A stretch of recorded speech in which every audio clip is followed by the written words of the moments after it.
Assalamualaikum, salam tandan berduri. Tanaman kelapa sawit adalah tanaman yang produksinya tergantung dari berbagai macam faktor, salah satunya adalah faktor jenis bibit. Jenis bibit yang kita gunakan sangat mempengaruhi produksi tanaman kelapa sawit di lapangan. Untuk mencapai hasil produksi yang maksimal, jenis bibit kelapa sawit di lapangan harus disesuaikan dengan kondisi geografis dan kondisi tanah kita di lapangan. Di Indonesia sendiri, sudah banyak jenis bibit atau yang sering kita dengar varietas. Baik varietas kelapa sawit yang diperuntukkan pada geografis tanah yang pegunungan, perbukitan maupun juga tanah yang datar. Jika Anda ingin menanam atau membudidayakan tanaman kelapa sawit, silakan tentukan varietas apa yang ingin Anda tanam sesuai dengan kondisi lahan Anda.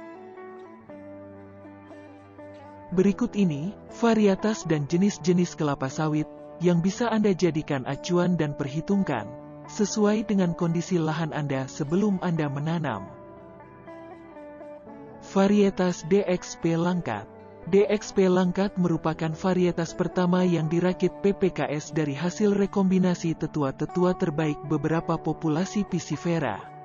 Tetua Piscifera hasil rekombinasi antara Piscifera SP 540T, Yangambi dan Marihat, disilangkan dengan Dura Deli terbaik, menghasilkan varietas dengan karakter unggul pelepah yang relatif pendek, dan potensi CPO hingga 8,3 ton per hektar per tahun. Dirilis pada tahun 2003, selain itu varietas ini cocok ditanam di areal bergelombang dan berbukit. Varietas ini juga dapat mulai berbuah pada umur 22 bulan setelah tanam, rinciannya sebagai berikut.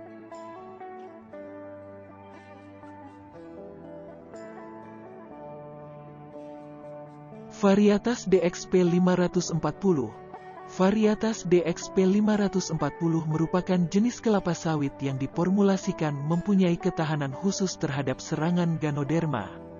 Ganoderma adalah sejenis fungi atau jamur, yang dapat menghambat pertumbuhan tanaman kelapa sawit serta dapat berpengaruh buruk bagi produktivitas tanaman kelapa sawit.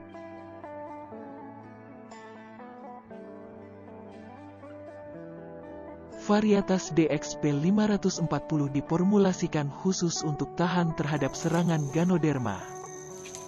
Ini buahnya kecil-kecil, cuma padat ya guys.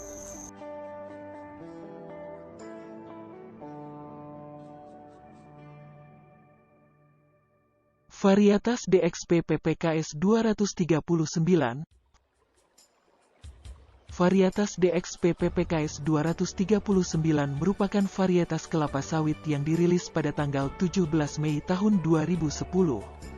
Varietas ini merupakan hasil persilangan khusus antara Dura turunan DA128D dengan Piscifera turunan LM239T Self dan memiliki keunggulan dalam produksi. Varietas ini mampu menghasilkan TBS yang cukup tinggi, rinciannya sebagai berikut.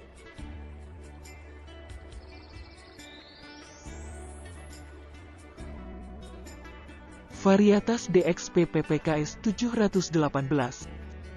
Varietas ini merupakan varietas turunan Yangambi yang memiliki karakter bobot tandan yang besar, 10% lebih tinggi dari rerata bobot tandan umumnya. Rerata bobot tandan varietas pada umur 6-9 tahun sebesar 22,8 kg, dan potensi produksi TBS sebesar 32 ton per hektar. Varietas ini cukup baik ditanam di medan tanah datar, dan tidak cocok di perbukitan, rinciannya sebagai berikut.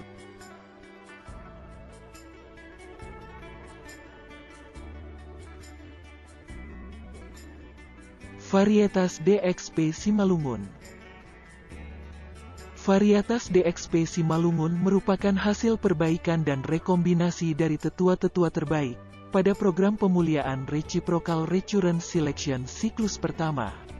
Sebagai material induk digunakan Dura Deli terbaik, sedangkan untuk tetua bapak digunakan Piscifera keturunan SP 540T murni. Varietas DXP Simalungun dirilis pada tanggal 14 Februari tahun 2003. Karena varietas Simalungun mempunyai berat tandan buah yang cukup standar namun produksinya tetap maksimal, varietas Simalungun direkomendasikan untuk medan tanah berbukit dan bergelombang. Berikut rinciannya.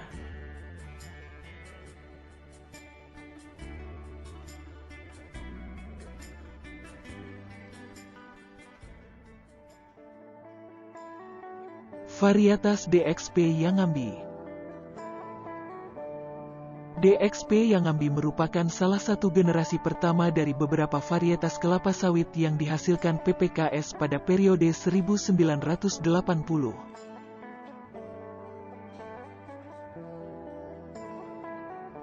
Varietas DXP Yangambi juga memiliki potensi produksi CPO dan PKO yang tinggi, yaitu 8,8 ton per hektar dalam 1 tahun.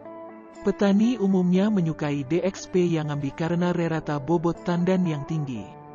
Varietas DXP Yangambi dirilis pada 1985.